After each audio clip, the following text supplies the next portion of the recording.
Και τι σας έχω τώρα? Σας έχω έναν άνθρωπο, ένα αγόρι, το οποίο γνωρίζουμε από τις πρώτες ημέρες της ζωής του. Είναι ένας άνθρωπος πολύ αγαπητός και πολύ οικείος σε όλους μας. Και κάτι που δεν λέω συχνά, ένας εξαιρετικός χαρακτήρας. Φίλες και φίλοι, σήμερα στην παρέα μας έχουμε τον Λουκιανό Ασβεστόπουλο. Τι ήθελε το σούπερ? Να γίνω νέος κεντρικός παρουσιαστής. Εσύ? Εγώ, ναι. Ενδιαφέρεσαι?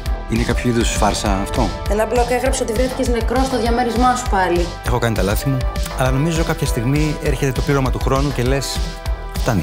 Έχεις ένα μήνα. Θα έρθουν άνθρωποι δικοί μου. Μετά θα κάνουμε ένα δοκιμαστικό. Πότε είναι το δοκιμαστικό? Σε μια εβδομάδα. Πάμε. Μη χάσεις τη συγκέντρωσή σου. Πρέπει να πείσεις τον εαυτό σου ότι το αξίζεις αυτό. Κάθεσαι, Λουκιανέ. Όχι, αγόρι μου, στην καρέκλα του παρουσιαστή κάθεσαι, έλεος. Γιατί δεν με συμπαθείς? Γιατί είσαι ένα κακομαθημένο κολόπεδο. Είσαι ο πιο δυνατός άνθρωπος που ξέρω. Και φέρνετε την Τζένα. Δεν με ξέρεις. Κάντε μια προσπάθεια να φανείτε όριμοι. Δεν βλέπω πολύ τηλεόραση. Χριστέ μου, πόσο χαμηλά έχω πέσει. Μήπως γιατί είσαι λίγο εριστική?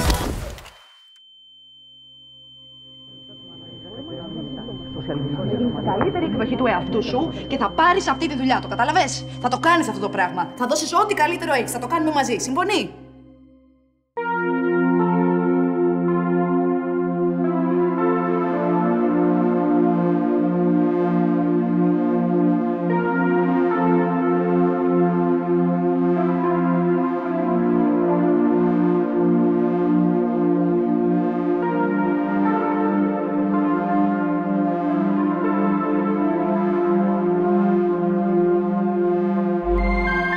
Η σκιά των γονιών σου γίνεται όλο και μεγαλύτερη.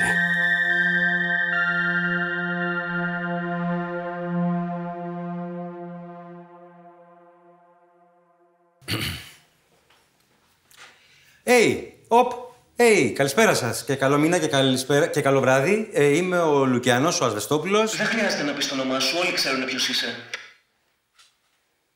Άρα,